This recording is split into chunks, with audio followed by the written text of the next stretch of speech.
आपण पाहत आहात सत्यदर्शन न्यूज। राजीनाम्याविषयी शहा व फडणवीस यांच्यात काय झाली चर्चा? लोकसभा निवडणुकीत महाराष्ट्रात भाजपला मोठा फटका बसल्याचे पाहायला मिळाले। केवळ 9 तर महायुतीला एकूण 17 जागा मिळाल्या आहेत।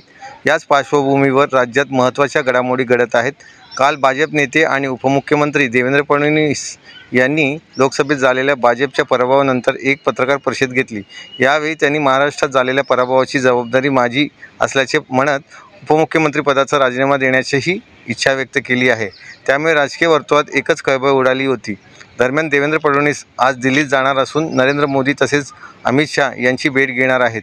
मात्र या भेटीपूर्वीच आज सकाळी अमित शाह यांनी स्वतः देवेंद्र फडणवीस यांना फोन करून त्यांच्याशी चर्चा केली।